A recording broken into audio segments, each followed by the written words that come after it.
And we are wrestling with AEW Redemption song.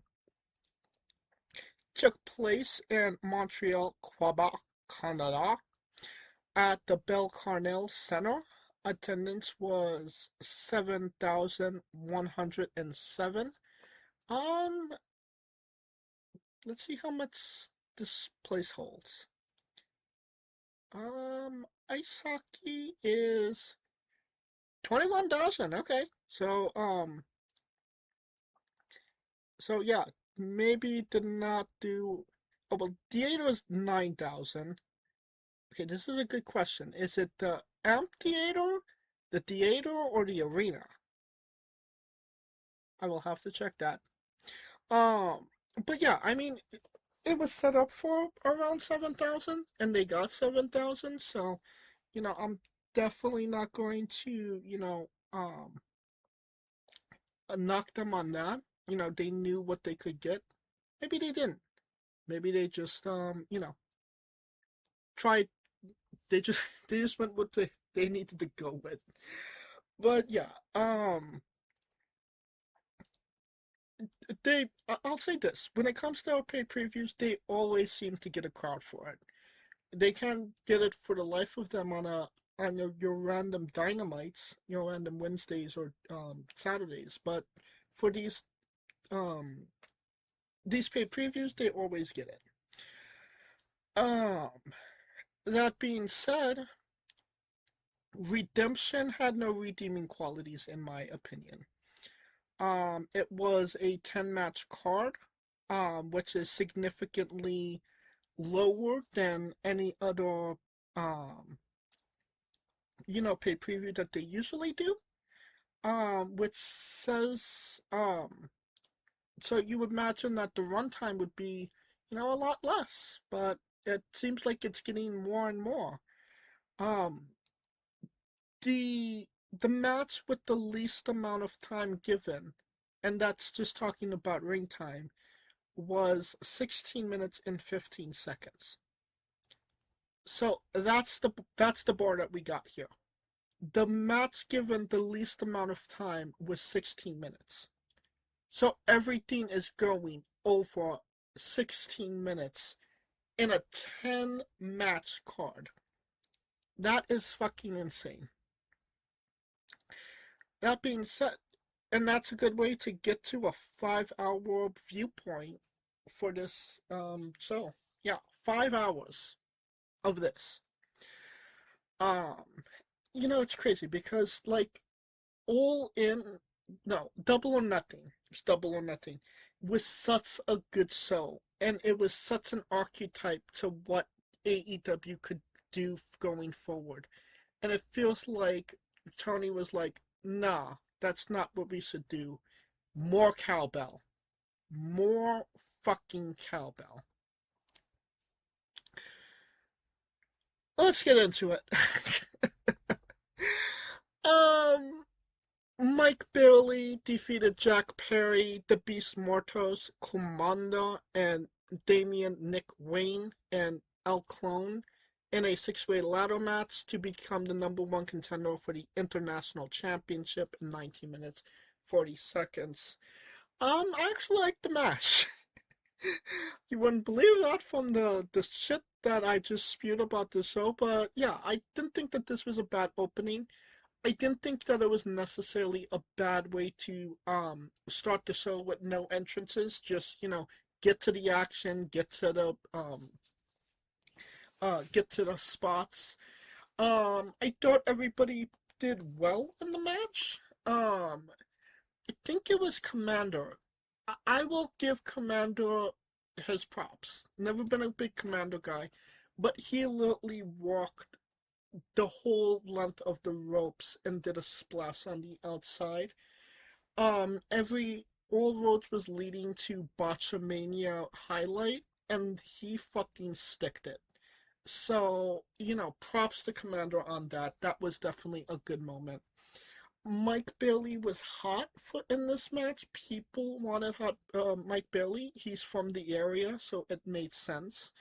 Um, and yeah, I think it I think it worked. I think that the right guy won. There was a few nice spots, and despite being 20 minutes, I didn't think it was that long.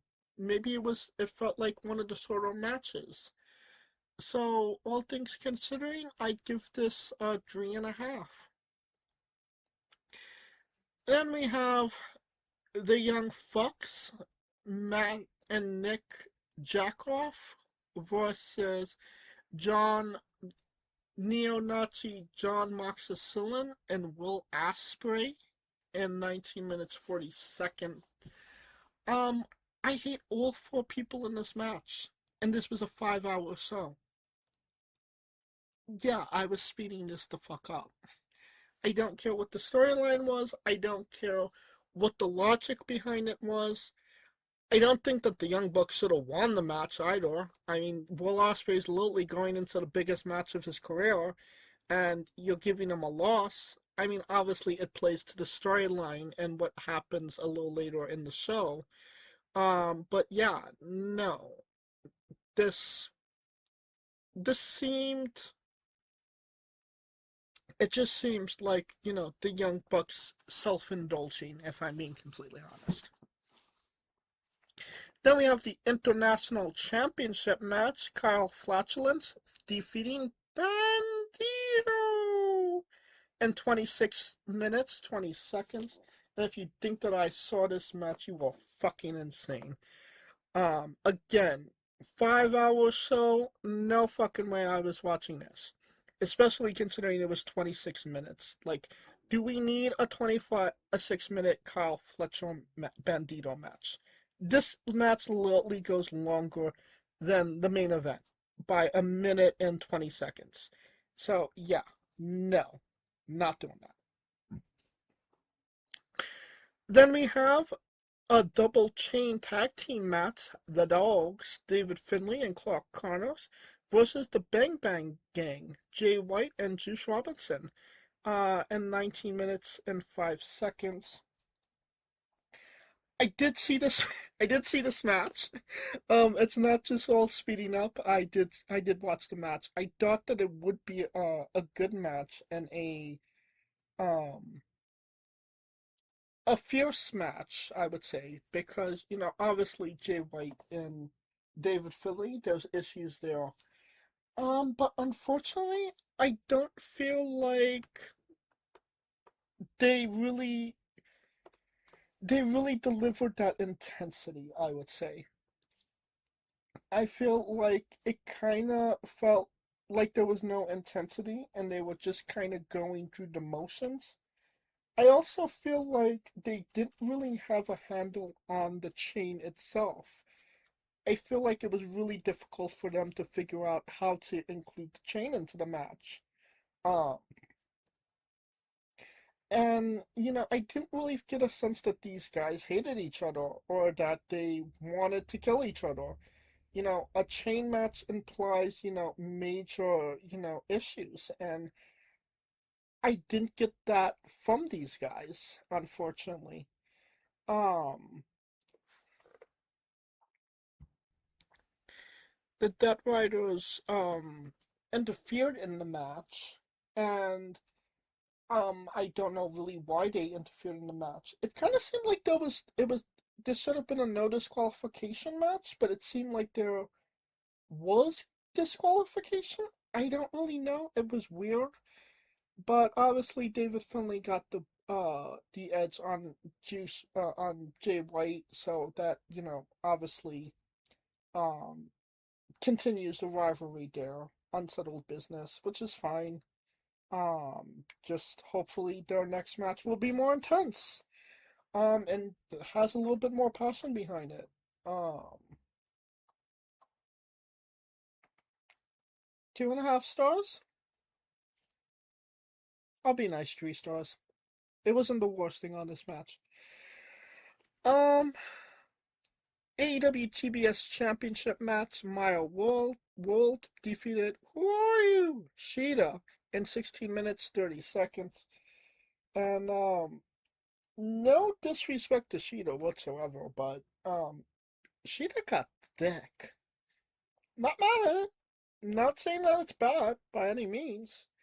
But yeah, Sheeta got thick. And it's a little distracting if I'm being honest. Um I thought it was an okay match. I don't feel like anything memorable actually happened in the match other than, the 1, 2, 3. I felt like this could have been like a great moment for Maya if, this was a month ago and it was, her path to redemption, so to speak, or, getting that, nod. But, Mercedes Hogan be like, that don't work for me, brother. I don't know why Hulk Hogan talks like that now, but okay. But yeah, Maya got the nod.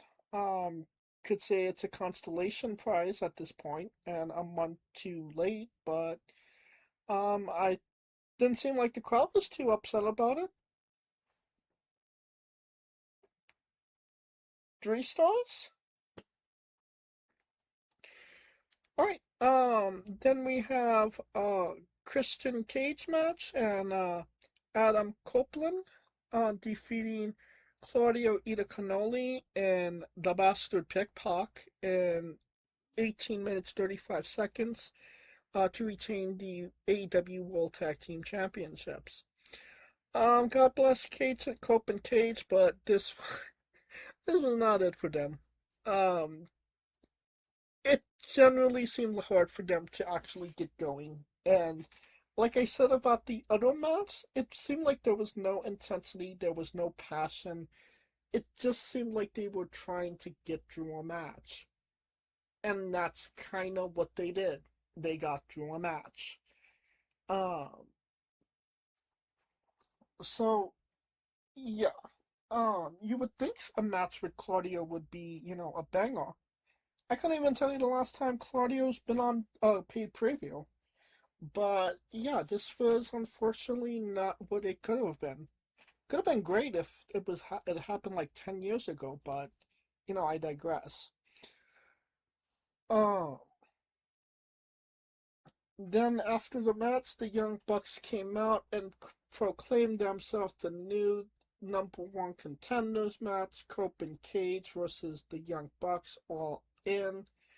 Hooray! The Young Bucks get a title match on the biggest card of all time. Yay!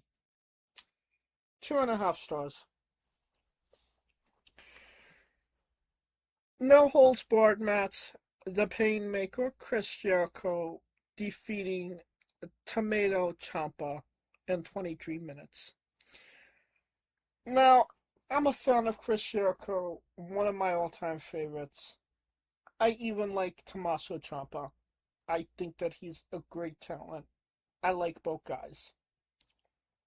I also didn't think that their match at the what was it, the Bass at the Beach or the Beach Break or whatever they fuck they call it, wasn't that bad of a match. Um, this was your indie-rific, um, blood and guts type match, and I don't feel like it really worked all that well. I think it was just two guys self-mutilating each other, and it was just a spot. It was just spot after spot. Not really a match. Not really a lot of psychology. Just them doing shit to each other. And I thought that the spot with the fucking mascot bear was stupid as shit. For two people that are trying to kill each other, for you to, take a break in the match to fuck with a teddy bear is so fucking stupid, in my opinion. Yeah. And I mean, and the ending seems. I don't want to say lackluster because you tried to drill the guy's head. Because, I mean, yeah, that's like. That's how you would want to finish a death match like that, or no holds barred match. But it just kind of seemed big all of a sudden, and it kind of just happened, and I don't feel like the crowd got enough time to kind of react to it. it would have been better if they would have did something, a little bit more inclusive of the fans rather than, oh, it's over. He he he screwed his head, quite literally. Um, but yeah, I didn't necessarily like this match either. It was just mutilating each other in dumb ways, and I wasn't necessarily for it. 2.5 stars. Then we have the International Breakfast Championship match. Andrade El Idaho defeated Mark Davis in 16 minutes 15 seconds. Um, I will say one thing about this. Three of the people that we've interviewed was the escorts for Andrade. Um, Katrina Creed, Christar, and Andrea Mitchell. So yeah. The three wrestling with alumni making their AEW pay preview debut. Not mad at it. Great to see all three girls, get a little bit of screen time. That being said, once they left my screen, I sped up the match because less of a fuck I could not give about either guy. Um, how you know? Cause I don't fucking care. That's why. I think that's so fucking stupid as well. Like legitimately. Like I've never been a fan of Andrade. Like I said, the things that I watched in between these matches and the ones that I sped up, like, those were my meter to see if I would actually, be in a good place to actually watch this match. It was not. I would nothing really. I didn't really favor anything on this card, so yeah, I didn't watch it. Then we have the AEW Women's World Championship match. Willow Nightingale defeated Claw Claw Claw Claw Claw Claw Claw Claw in 17 minutes and 10 seconds. I thought that was actually a good match. There was psychology to it. Tekla walking the ear, being the bitch that she is, being a heel. Willow being that, plucky baby face. I thought it all worked quite well.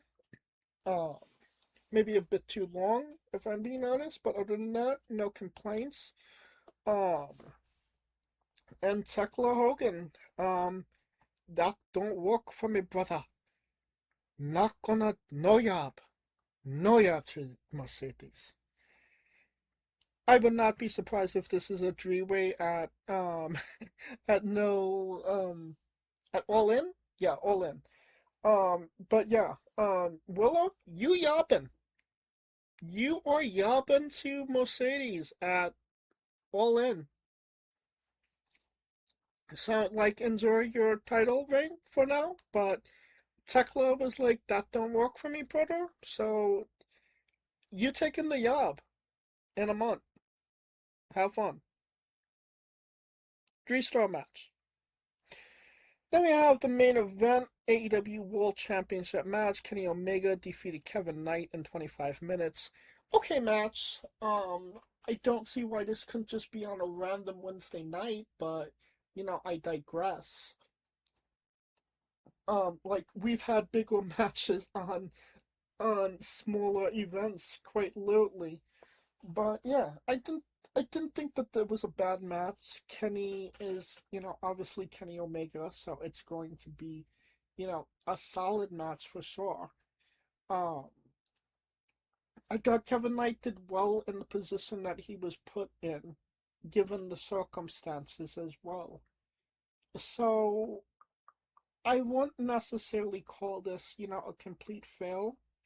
I would just say that it just didn't. It was not it was not in the position, it shouldn't have been in the position that it was placed in. And that's all I'm gonna really say about it. I still think that it's a 3.5-star match. Then we have afterwards Kenny Omega getting beat up by the Death Riders. Um Will Ospreay saving him, becoming a baby face, and then Kenny Omega turning on Ospreay, and it's just kind of all pretentious, if I'm being honest, and it didn't really seem like it made sense. Like you get better acting at a at a middle school play than these guys. If I'm being completely honest. I mean, they tried, but I feel like it went on way too long. And, like, Kenny had his back turned for, like, the longest fucking time. Like, an old person that fell over would not be in that position for as long as Kenny Omega was in the position that he was in. And, they milked the fuck out of it. Um, so yeah, there was a couple of unbelievable things that happened at the ending of it. Kind of feel like it won't fucking end for no fucking reason, but that's just me at the end of the day.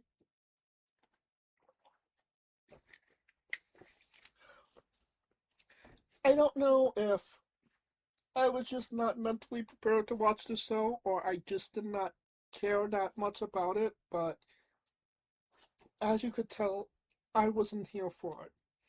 So, thumbs up, thumbs down, thumbs in the middle. Two thumbs up the asshole. That's what I give it. I will forget about this in a month when I have to watch All In. And I have no plans of revisiting this show ever again. So, yeah. Good review. That will conclude our coverage of AEW Redemption, which had no redeeming qualities. And this episode as a whole. If you like what we're doing, please like, subscribe, comment, both on YouTube and Castbox. This was sponsored by Rogue Energy and Player One Coffee.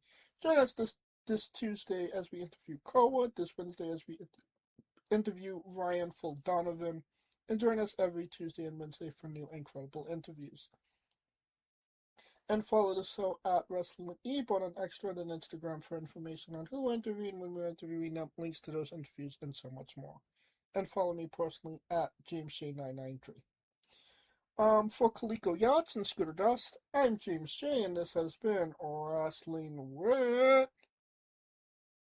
Entertainment. Hey folks, this is the Colossal Mike Law, and you are listening to Wrestling with Entertainment. Enjoy the show, support these guys. We appreciate it very much. We'll see you at ringside.